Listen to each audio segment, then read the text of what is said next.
Crime alert, डरना नहीं मिटाना है।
मुझे बचा लो, मेरी बेटी को बचा लो।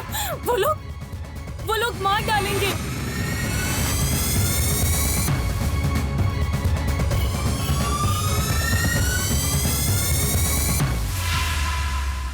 मेरा प्रकाश बहुत ही खूबसूरत बहू लाया है। आओ बेटा, गृह प्रवेश करते। अरे वाह, ऐसे कैसे मैं अंदर आने दूंगी? पहले अपनी बड़ी बहन रीटा को कुछ देना पड़ेगा। ये ले। सिर्फ 500 रुपए? मुझे तो भाभी के ये कंगन चाहिए। अरे बेटा, एक कंगन थोड़ी ना अच्छे लगेंगे।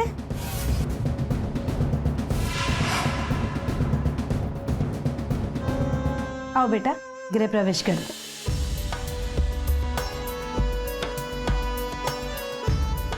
चलो बेटा, अब बड़ों के पैर छूकर आशीर्वाद लो। खुश रहो बेटा। अब इस घर को खुशियों से भर देने की जिम्मेदारी तुम्हारी है। रुको, ले आओ। ये है अविनाश शंकर। ये मेरे पिता के सबसे पुराने दोस्त हैं और मेरे पिता के समान है। दोनों खुश रहो।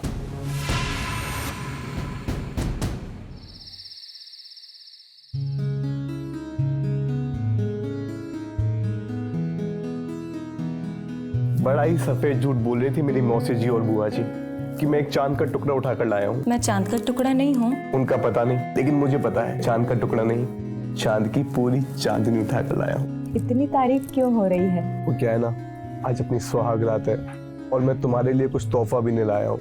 मुझे तुम्हारी पसंद नापसंद के बारे में कुछ पता ही नहीं था। क्या लाता तुम्हारे लिए? आपका प्यार ही मेरे लिए सबसे बड़ा तोहफा है। अगर आप कुछ देना ही चाहते हैं तो मुझे वचन दो कि आप कभी भी मुझसे कुछ भी झूठ नहीं बोलेंगे और आपकी कोई भी बात कभी भी नहीं छिपाएंगे, क्योंकि मुझे झूठ से बहुत नफरत है। ऐसी कोई बात ही नहीं है जो मुझे तुमसे छुपानी पड़े। पर हाँ, अगर ऐसे बात करते रहे तो सुबह हो जाएगी।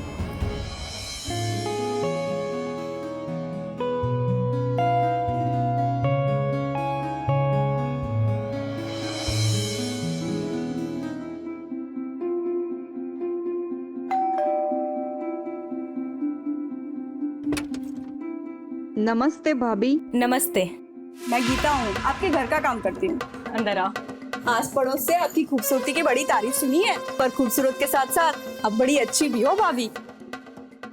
खुश रहो। अरे गीता, तू?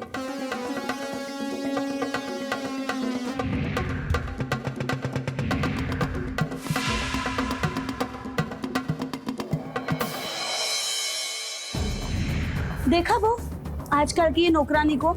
क्यों, क्या हुआ? अरे महारानी बोलती है कि घर में एक सदस्य बढ़ गया, महारानी को डबल पगार चाहिए। एक आदमी बढ़ने से कोई डबल पगार मांगता है क्या?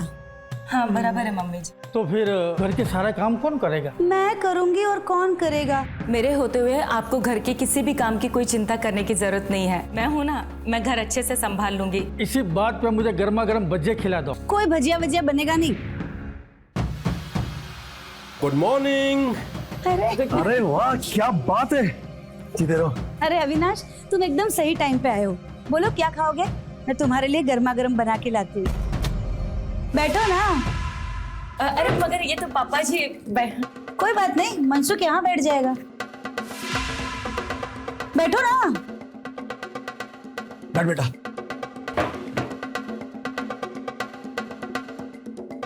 अरे मीना, मुझे तो तुम्हारे हाथ की गरम गरम भजिया खानी है। क्यों नहीं, मैं और रूपल जाकर अभी तुम्हारे लिए भजिया बना कर लाते। चल चल बेटा, जल्दी चल। हाँ माँ, वैसे तो सभी अच्छे हैं इस घर में, पर अभी मुझे भी तो सिर्फ 4 ही दिन हुए हैं इस घर में। मैं अभी सबको अच्छे से जान नहीं पाई हूँ। नया नया है, धीरे धीरे सबको जान लोगी। पर माँ, मुझे एक बात समझ में नहीं आती। कैसी बात? ये कि मेरे पति प्रकाश और मेरी सास मेरे ससुर से ज्यादा मेरे ससुर के दोस्त अविनाश अंकल को कुछ ज्यादा ही मान सम्मान देते हैं। अरे तू ये सब सोचना बंद कर और सबके साथ प्यार से घुल मिल जा, समझी? ठीक है माँ, अपना ख्याल रखना। हाँ बेटा, तू भी क्या ले।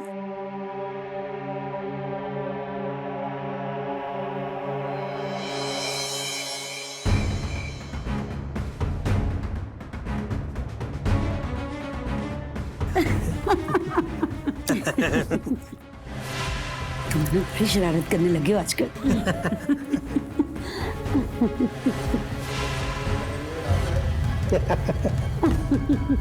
ये मम्मी जी के कमरे से किसके हंसने की आवाज आ रही है? पप्पा जी तो घर पे नहीं है।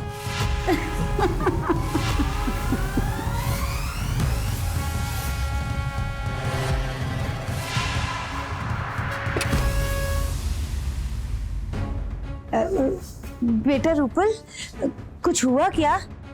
बिना दरवाजा खटखटाए अंदर आ गई, कुछ इमरजेंसी आई थी क्या? नहीं मम्मी जी, वो तो आपके कमरे से। वो अविनाश अंकल मेरी साड़ी को पिन लगा रहे थे। तो मम्मी मुझे बुला लेना था, मैं तो घर पर ही थी। अरे बेटा, तू दिन भर इतना काम करती है तो थक जाती है। मैंने सोचा तुझे तकलीफ ना दूं, है ना? नई साड़ी पहनी मम्मी जी, कहीं बाहर जा रहे हैं? अरे मैं तो तुम्हें बोलना ही भूल गई, आज तुम्हारे ससुर जी की ऑफिस में पार्टी है तो हम लोग वहीं जा रहे हैं। तो फिर पप्पा जी कहाँ हैं? पापा जी ऑफिस से डायरेक्ट पार्टी में आ जाएंगे। बेटा, अब तुम्हारे सवालों का सिलसिला खत्म हुआ तो हम जाएं। चलो अविनाश, हमें लेट हो रहा है।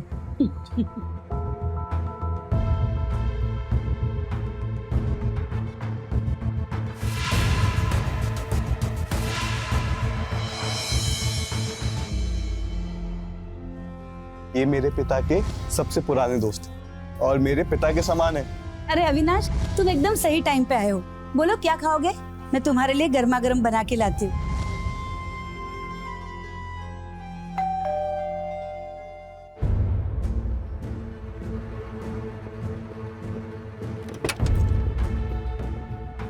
आप आ गए, मैं आपके लिए चाय लेकर आती हूँ। नहीं, मुझे चाय नहीं पीनी। पानी? मम्मी नहीं है क्या? मम्मी जी अविनाश अंकल के साथ पापा जी की ऑफिस की पार्टी में गई हैं। ओह, हाँ, अच्छा, वो पापा ने मुझे बताया था। चलो हम भी बाहर चलते हैं खाना खाने। प्रकाश, मुझे आपसे कुछ बात करनी है। हाँ बोलो, क्या हुआ? शाम को मम्मी जी के बेडरूम से किसी आदमी के हंसने की आवाज आ रही थी, तो मैंने जाके मम्मी जी का बेडरूम खोला तो मम्मी जी के साथ अंदर अविनाश अंकल थे। हाँ तो? आप मेरी बात को समझो, मुझे तो बताने में भी शर्म आ रही है। अरे यार, जब तुम अगर कोई बात बता नहीं सकती तो उसे अपने पास रखो ना। और एक बात कान खोल के सुन लो, अपने काम से काम रखो और मेरे परिवार की निजी जिंदगी में दखल अंदाजी देने की जरूरत नहीं है, समझी? तो ऑफिस में इतना टेंशन चल रहा है, ऊपर से घर पर तुम परेशान करती हो। प्रकाश,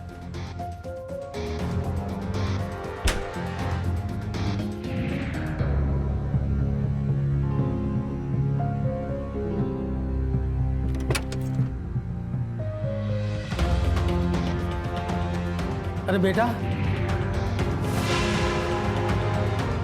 पापा जी आप पार्टी में नहीं गए क्यों? कौन सी पार्टी, कैसी पार्टी?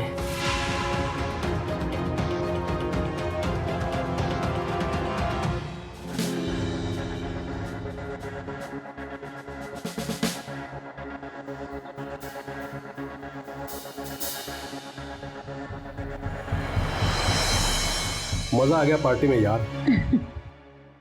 अच्छा एक किस दो ना यार। छोड़ो, कोई देख लेगा। दिन ब दिन तुम्हारी शरारत बढ़ती जा रही है। जाओ घर जाओ। तुम्हारे पास से जाने को दिल नहीं भरता मेरा, सच में। जाओ तो।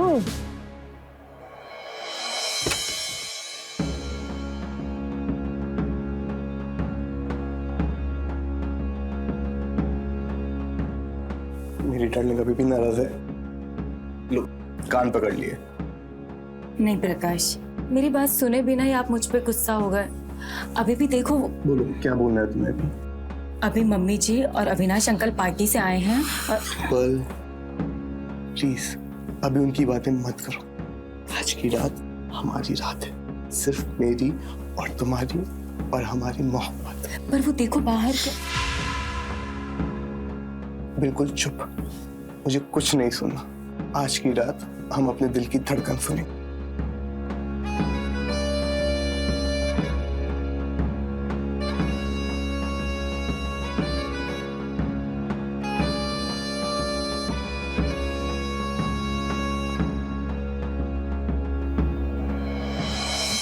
ये भिंडी क्या भाव दिया? 40 रुपए में। 40 रुपए? नहीं नहीं, मैं तो सिर्फ 30 रुपए दूंगी। अरे भाभी जी कितने रुपए बचा लोगी? मेरा तो पूरा पगार खा ही जाती हो। मुझसे ऐसे क्यों बात कर रही हो? मैंने तो तुम्हारी साथ से एक आदमी बढ़ने पर सिर्फ 200 रुपए ज्यादा मांगे थे। इतने महीनों से तो मेरे प्रकाश के पैसे ही बच गए। मुफ्त में काम करने वाली नौकरानी जो मिल गई है।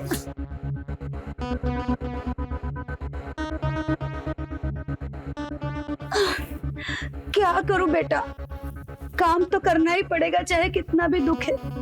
बड़ी दुबली हो गई है माँ, घर के सारे काम करते करते। मम्मी जी, आज मुझे मार्केट में अपनी बाइक गीता मिली थी। नाम मत ले मेरे सामने उसका, एक नंबर की कामचोर है वो।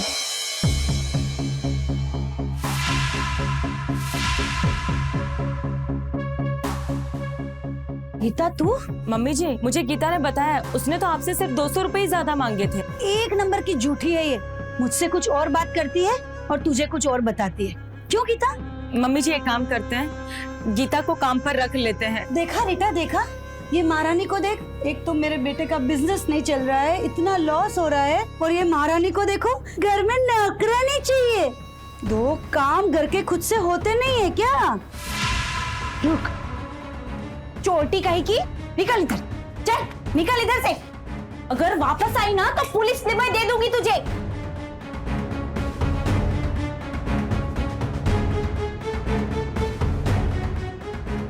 क्या बताऊं रीटा तुझे, ये रुपल बड़े मनहूस पैरों वाली है।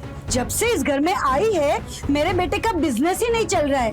एक तो बिजनेस में नुकसान है, ऊपर से महारानी को नौकरानी चाहिए।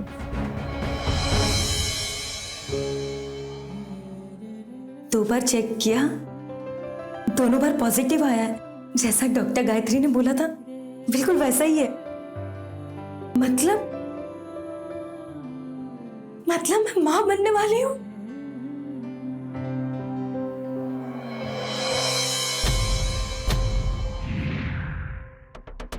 ये क्या, इतना समय लगता है खाना बनाने में? चल जल्दी कर। वो मेरी तबीयत थोड़ी।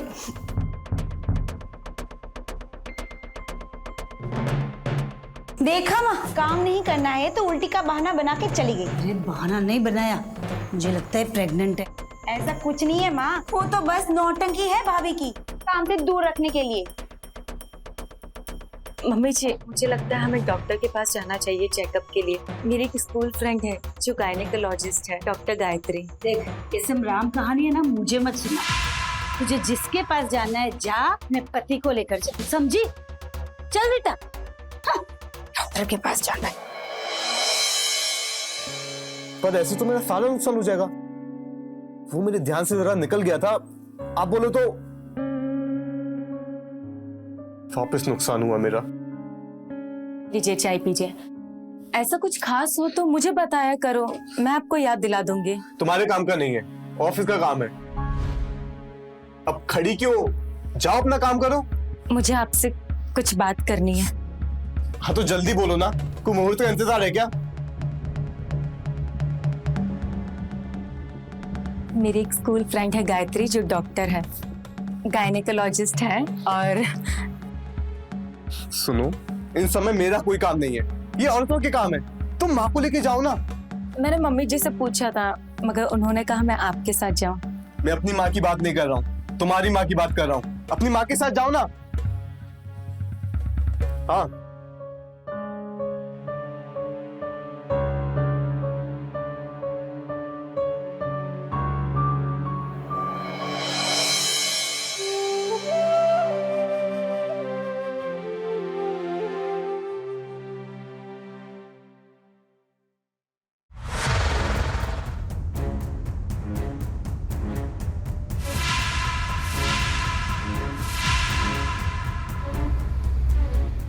देखो मेरी सास कहाँ है? बुला मुन्ना बहन को, मैं जल्दी से मिल लेती हूँ उनको भी और बधाई भी दे देती हूँ कि आप दादी बनने वाले हो और मैं नानी।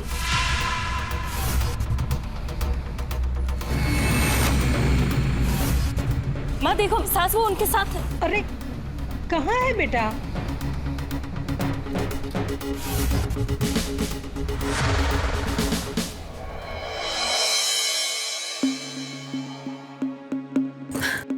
कितनी देर लगा दी। जा नाश्ता लगा सबका।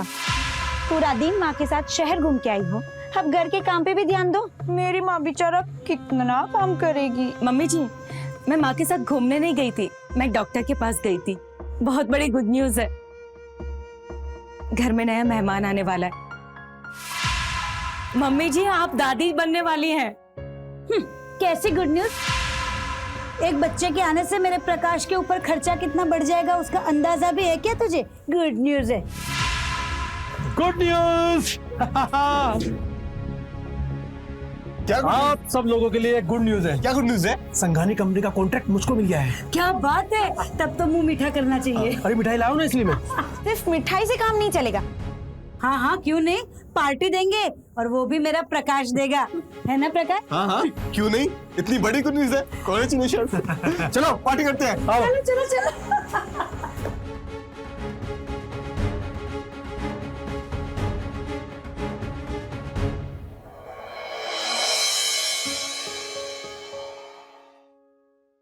माँ क्या हुआ बेटा, क्यों चिल्ला रहा है इतना? माँ मुझे मेरा आधार कार्ड और पैन कार्ड दो और साथ में 10,000 रुपए भी दो। क्यों, क्या हुआ? बैंक में नया अकाउंट खुलवाना है माँ।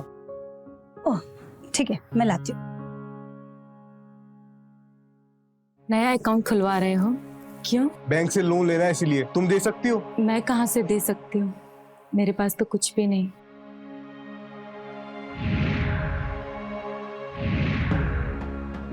माँ वो रुपए? वो तो मैं भूल ही गई, चल मेरे साथ।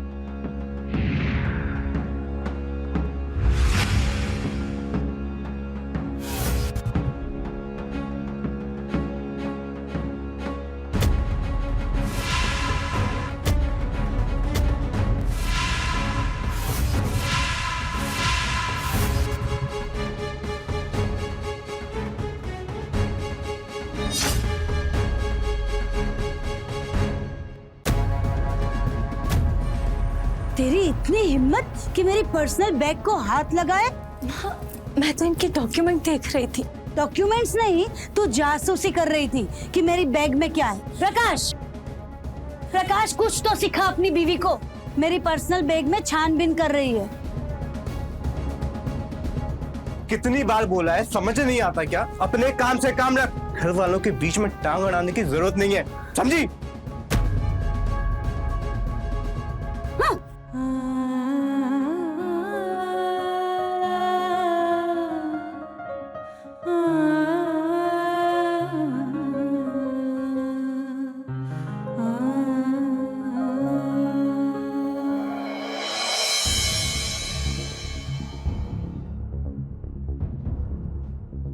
तुम यहाँ सोई हो और मेरी माँ घर के सारे काम कर रही है। प्रकाश, मेरी तबीयत बहुत खराब है, बड़ी कमजोरी सी भी लग रही है। प्लीज मुझे डॉक्टर के पास लेकर चलिए ना, पेट में भी बड़ा दर्द हो रहा है। देख देख देख, तेरी बीवी की नौटंकी देख। एक काम बोला नहीं और महारानी की तबीयत खराब हो जाती है। पूरा दिन पलंग पे लेटे रहना है। उठ उठ चल। प्रकाश, मेरी सच में बहुत तबीयत खराब है। रूपल अब तेरा कोई बहाना नहीं चलेगा। चल घर के काम कर सारे, चल नीचे चल और घर के काम कर।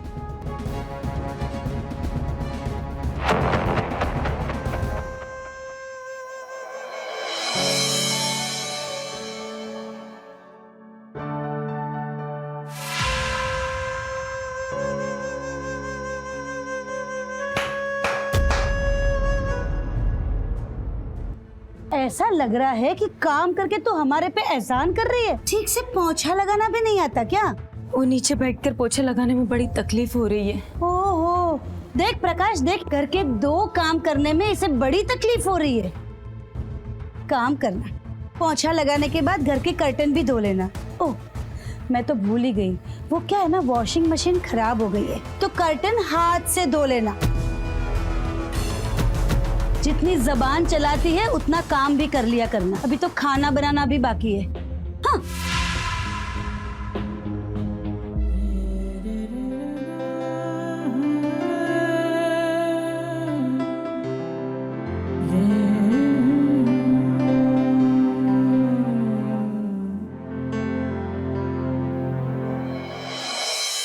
ये कैसा रिश्ता था रूपल की सास का अपने पति के दोस्त के साथ, जिसने लाज शर्म की सारी सीमा पार कर दी थी। ऐसे गलत रिश्ते की वजह से आगे चलकर रूपल के जीवन में कितनी बड़ी मुसीबत आने वाली थी, जिसका अंदाजा रूपल को नहीं पता था। ससुराल वालों से प्यार के बदले बिना गलती की सजा मिलती रहे, अत्याचार सहन करना पड़े, अपमानित होना पड़े, बिना कोई गलती की मार खानी पड़े। अहमदाबाद में हुई इस घटना में आगे चलकर कौन सी बड़ी सच्चाई हमारे सामने आने वाली थी, जो देखकर हमें भी शर्मिंदगी महसूस हो जाएगी। नमस्कार, मैं सुधा चंद्रन क्राइम अलर्ट के आज के इस एपिसोड में आपको एक ऐसे क्राइम से अलर्ट कराने आई हूँ जहाँ पे किसी से जुड़ी हुई बात को उसके परिवार वालों ने उससे छुपाई है। पर कहते हैं ना एक दिन सत्य सामने आ ही जाता है, और फिर झूठ के सामने आवाज उठाने के लिए रूपल को कितनी तकलीफों का सामना करना पड़ेगा, ये तो वो खुद नहीं जानती थी। क्या रूपल सामना कर पाएगी या फिर वो हार जाएगी? अच्छा हुआ तो हॉस्पिटल नहीं गया, नहीं तो पूरे हॉस्पिटल का बिल हमें चुकाना पड़ता। मुझे पता है माँ, तभी मैंने रूपल को पहले बोल दिया कि मुझे अर्जेंट काम है। मीना बहन, देखो आपकी पोती आई है। हाँ तो क्या करूं, आरती उतारो उसकी। अरे मीना बहन, घर में लक्ष्मी आई है, बेटी की नजर उतार के लक्ष्मी का स्वागत करे, यही रिवाज है। अब ये रीति रिवाज मुझे सिखाने की जरूरत नहीं है। हमारे में ये रिवाज जब लड़का होता है ना तब होता है, लड़की होने पे नहीं। चल प्रकाश चल।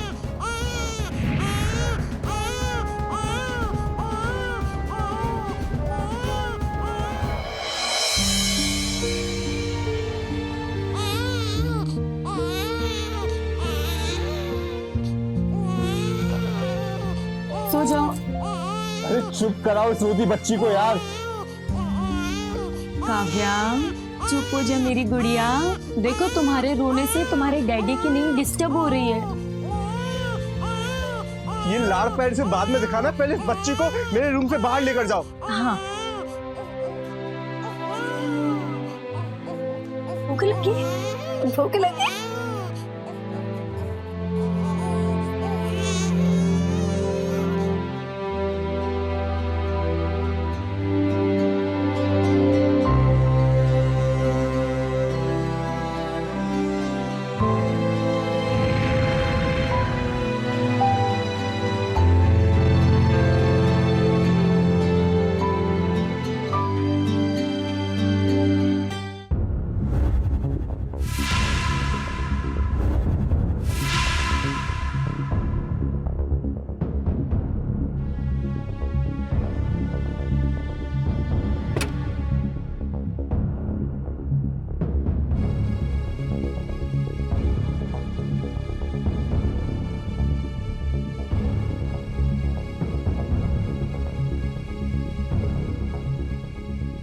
पापा जी, अरे आप इस कमरे में हैं तो आपके कमरे में कौन है?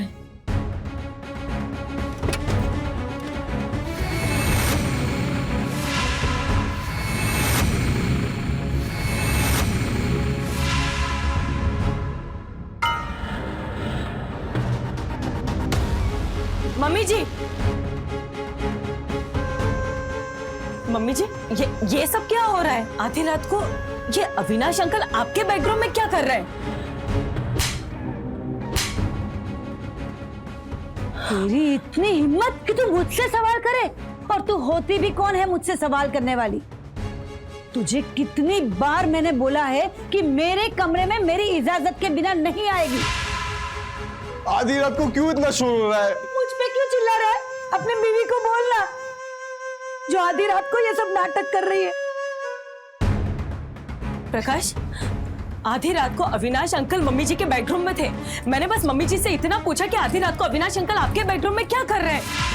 भलाई का तो जमाना ही नहीं है प्रकाश। तुम्हारी पापा की तबीयत आधी रात को खराब हो गई। मैंने सोचा तुम्हारी नींद खराब नहीं करनी तो मैंने अविनाश अंकल को फोन कर लिया। वो बेचारे दौड़ के हमारे लिए दवाई लेके आए और ये देखो कितने इल्जाम लगा रही है उनपे। आप बोलो ना कि तबीयत ठीक नहीं थी। हाँ हाँ बिल्कुल, सच में मेरी तबीयत खराब थी। और ये है कि जो सवाल जवाब करती जा रही है। मगर पापा जी तो गेस्ट रूम में सोए हुए थे। बेशरम, तेरी हिम्मत कैसे हुई मेरे और मेरे घर वालों के बीच में बोलने की? अगली बार बोला ना तो छोड़ूंगा नहीं।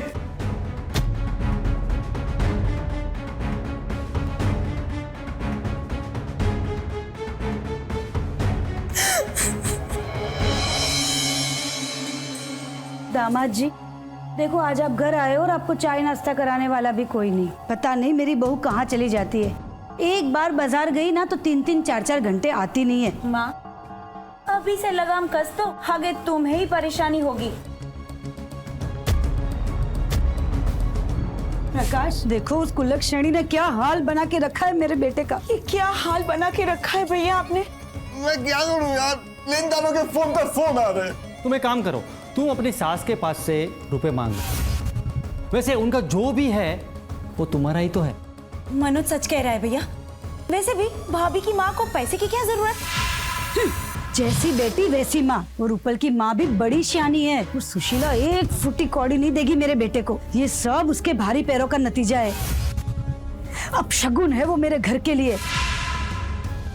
भगवान करे उसकी माँ मर जाए और उसके सारे पैसे मेरे भाई को मिल जाए।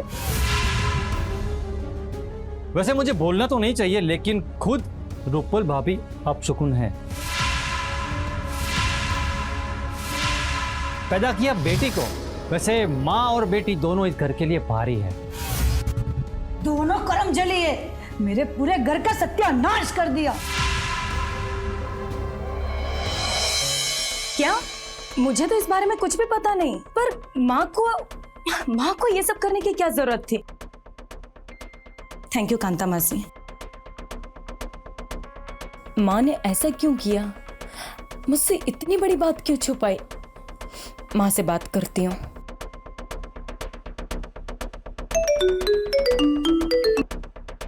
हेलो माँ। हाँ कैसी है बेटा? और मेरी नाती काव्या कैसी है? माँ मैं ठीक हूँ और काव्या भी ठीक है। माँ मैंने आपसे कुछ जरूरी बात करने के लिए फोन किया है। हाँ पूछो ना बेटा। माँ मुझे पता चला है कि आप घर गिरवी रखकर ब्याज पे पैसे लेने वाली हैं। मैं जो कुछ भी कर रही हूँ बेटा वो तुम्हारी और तुम्हारी बेटी काव्या की खुशी के लिए कर रही हूँ। माँ हमारी खुशी की जिम्मेदारी अब प्रकाश की है। माँ तो जानती है ना, अगर कोई मुझसे कुछ छुपाता है तो मुझे जरा भी पसंद नहीं। माँ मैं आपसे बाद में बात करती हूँ। हाँ बेटी। पूरे दिन अपने माँ से बात करती रहती है, और कुछ काम नहीं है क्या? जो बात मैंने माँ से की है वही बात मुझे आपसे भी पूछनी है। आपने मेरी माँ से रुपए मांगे? ये सब मैं तुम सबकी भलाई के लिए कर रहा हूँ। अगर आपको हमारी खुशी के लिए कुछ करना है ना तो अपने दम पर कीजिए। इस तरह मेरी माँ से पैसे मांगकर आपको हमारे लिए कुछ करने की कोई जरूरत नहीं है। बहुत बोलने लगी है। तेरी माँ से पैसे लिए तो क्या हुआ? आखिर मेरी सास के मरने के बाद वो सब पैसा मेरा ही है, इसमें तेरा क्या नुकसान है?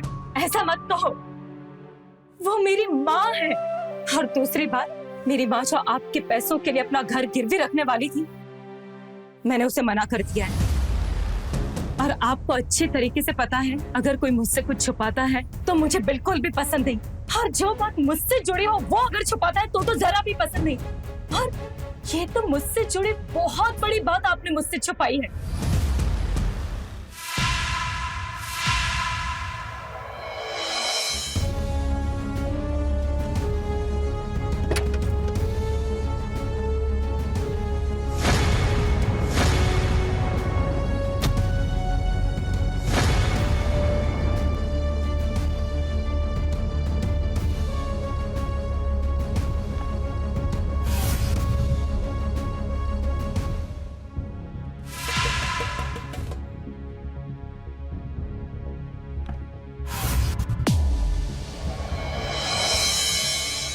तुम्हारी हिम्मत कैसे हुई मेरे हाथ से बोतल छुड़ाने की? मनसुख तू लगता कौन है मेरा? मेरा बाप बनने की कोशिश मत कर। आखिर तुम्हारा मेरा रिश्ता क्या है?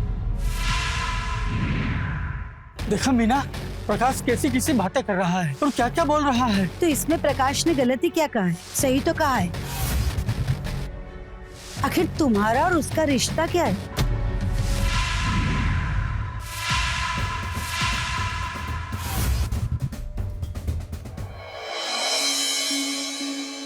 मनसुख तेरी हिम्मत मत, मैं तुझे छोड़ूंगा नहीं।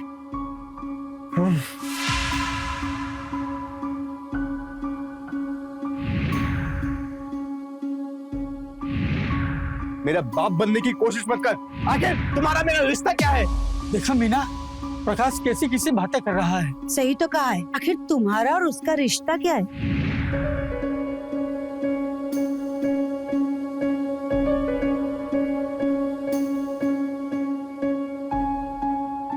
मनसुख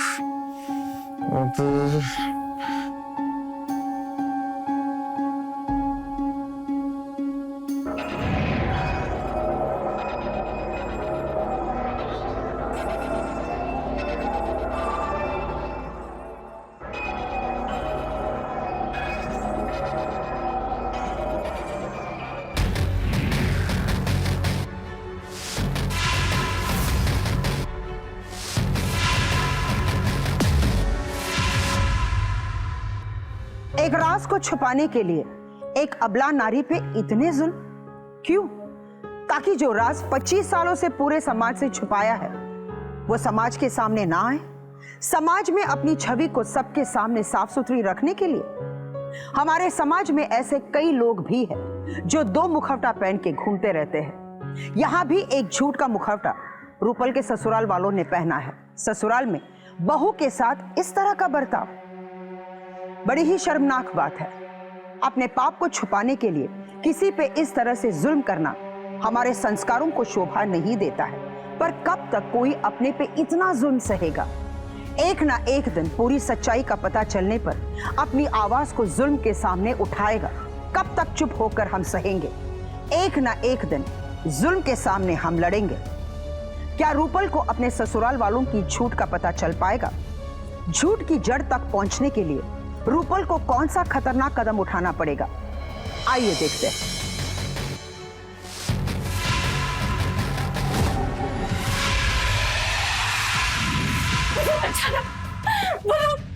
बोलो आ गया लगी।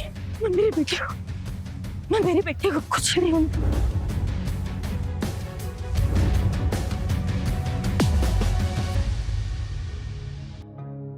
हवलदार, बच्ची को संभालो।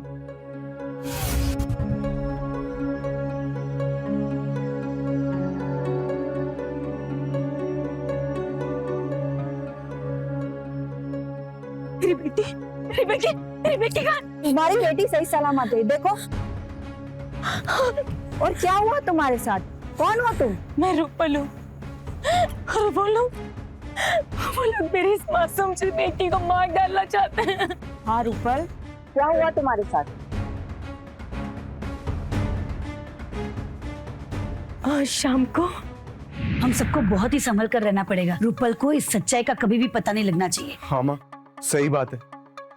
रूपल को उससे जुड़ी अगर कोई बात पता चलती है ना तो उसे बहुत गुस्सा आता है। उस दिन मैंने उसकी माँ से जो पैसे मांगे थे, रूपल को पता चल गया था। प्रकाश, मुझे आपसे कुछ पूछना है। क्या ऐसी कोई बात है जो हमारे रिश्ते से जुड़ी हो और मेरा जानना जरूरी हो? क्या ऐसा कोई राज है जो आप मुझसे छुपाकर मुझे अंधेरे में रख रहे हैं? ये देखो कितनी तेज जुबान चलती है इसकी। अरे कैसी औरत है, अपने पति के सामने जबान चलाती है। एक तो अपने घर को वारिस नहीं दिया, लड़की पैदा की। प्रकाश, मुझे आपसे आपका पिता का नाम जानना है।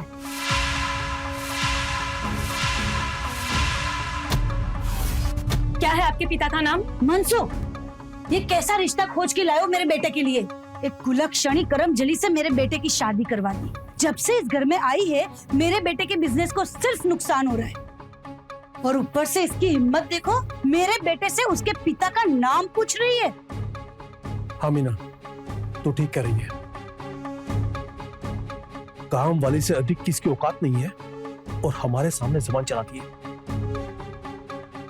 ए रूपल, तेरी औकात क्या है? माँ सही कहती है, तेरे आने से घर में सत्यानाश हो गया है। तुम अब शगुन हो मेरे लिए और मेरे घर वालों के लिए। प्रकाश, ये आपकी डीएनए रिपोर्ट है।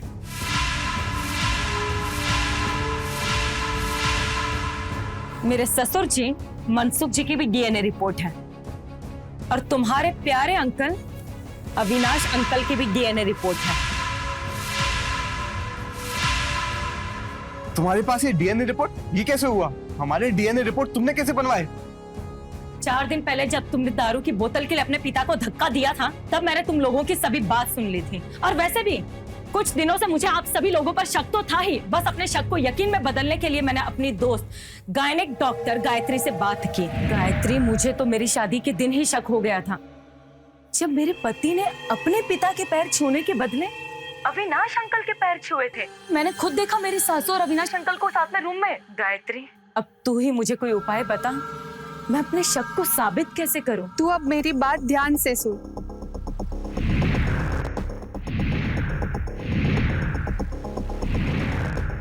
मैंने जैसे कहा वैसे डीएनए टेस्ट के लिए सैंपल लाके मुझे दे, फिर मैं तीनों के डीएनए रिपोर्ट तुम्हें बनाकर दे सकती हूँ। Thank you Gayatri.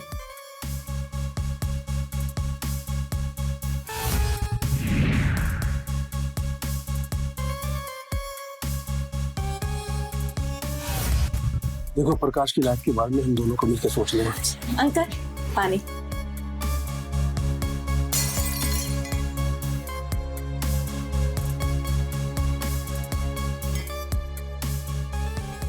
रहने दीजिए अंकल, मैं कर लूंगी।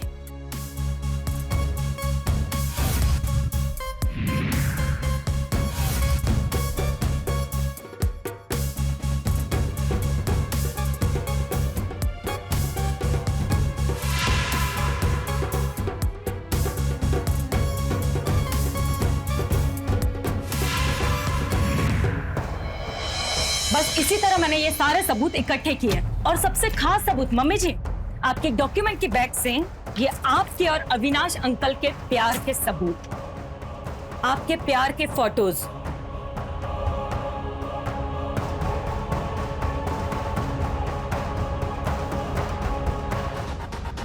प्रकाश, अभी भी अपने मुंह से अपने पिता का नाम बताओगे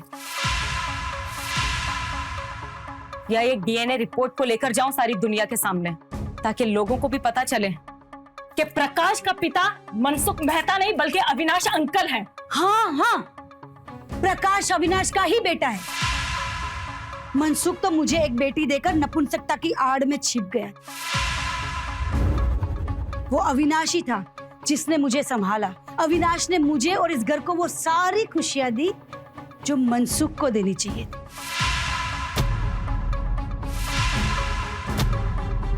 अविनाश ने इस घर को वारिस दिया है। रूपल, इस घर में सबको पता है कि प्रकाश मेरा बेटा है और किसी को कोई तकलीफ नहीं है। मनसुख को कोई तकलीफ नहीं है, लेकिन तुमको क्या परेशानी है? मेरे लिए बात बहुत मायने रखती है क्योंकि ये बात मुझसे जुड़ी है। प्रकाश मेरे पति हैं और मुझसे जुड़ी इतनी बड़ी बात मुझसे छुपाई गई, जिसे मैं ससुर जी बुलाती हूँ, दरअसल वो मेरे पति के पिता है ही नहीं। अरे उसके पिता तो ये अविनाश अंकल हैं। और मम्मी जी, भले ही आप मुझे कुलक्षणी अपशकुनी मानती हो, मगर आपका चरित्र कैसा है? आपका पति कोई और है। आपके बेटे का पिता आपका पति नहीं बल्कि पति के दोस्त अविनाश अंकल हैं। बहुत बोलने लगी है। तेरे को मैं ऐसा सबक सिखाऊंगा कि जिंदगी भर नहीं भूल पाएगी। मेरा बाप मनसुख मेहता नहीं, अविनाश अंकल है। ये लातों के भूत है, बातों से नहीं मानेंगे। इसकी जबान को आज तक लगाम नहीं दी, इसलिए कैची की तरह चल रही है। 4 हाथ पड़ेंगे ना, सब होश ठिकाने आ जाएंगे।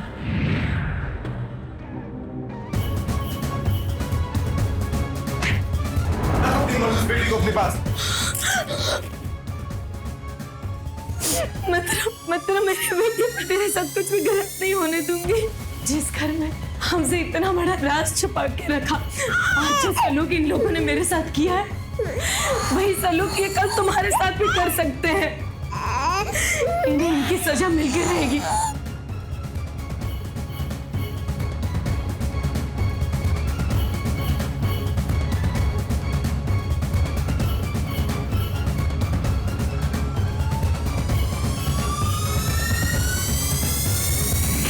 करके मैं अपनी बेटी को यहाँ तक लेकर आई, वो तो मेरा मन ही जानता है। हवलदार,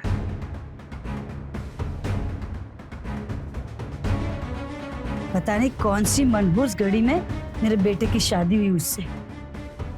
भाभी और काव्या स्टोर रूम में नहीं है। बड़ी सच्चाई की पुजारिन थी, मर गई होगी पच्ची को लेकर ट्रेन के नीचे। मैं क्यों मरूं?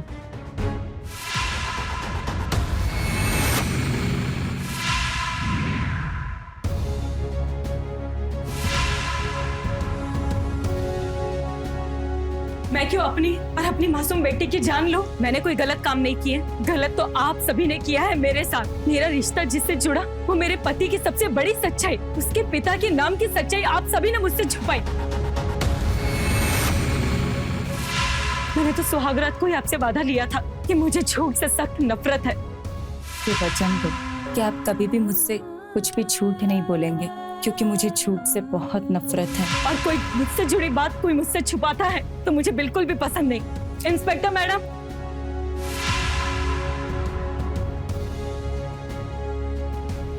ये है मेरे ससुराल वाले। गिरफ्तार कर लो इन सबको। नहीं, सुनिए, आप मेरी बात तो सुनिए। मेरा कोई कसूर नहीं, आप सुनिए तो।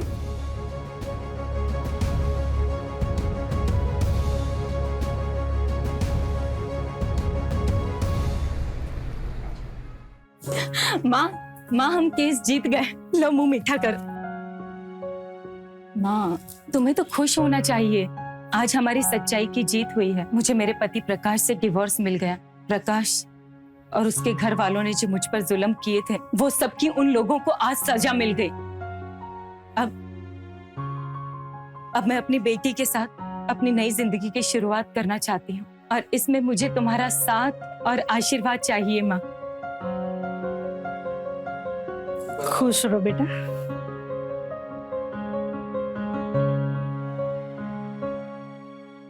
रूपल को झूठ की जड़ तक पहुंचने के लिए बड़ी कठिन परीक्षा का सामना करना पड़ा। रूपल ने बड़ी हिम्मत दिखाकर झूठ का पर्दाफाश कर दिया। आखिर सत्य की जीत हुई। अपने से जुड़ी हुई चीजों के बारे में अगर रूपल को पता ना हो तो उसे पसंद नहीं था, और जब इतना बड़ा राज उसके सामने आया तो उसने अपने इंसाफ के लिए पुलिस की मदद ली, और फिर कोर्ट का दरवाजा भी खटखटाया। पुलिस और कानून ने रूपल का साथ दिया। रूपल को इंसाफ मिला, और रूपल के साथ गलत करने वाले यानी कि उनके ससुराल वालों को सजा मिली। आज वो अपनी माँ और अपनी बेटी काव्या के साथ खुशी से अपनी जिंदगी बिता रही है। हमें लड़ना है हर जुल्म के सामने, हर झूठ के सामने। तो मैं सुधा चंद्रन आपको ऐसे क्राइम से अलर्ट करने के लिए फिर मिलूंगी। तब तक सतर्क रहे और देखते रहे क्राइम अलर्ट, जुर्म के खिलाफ आवाज।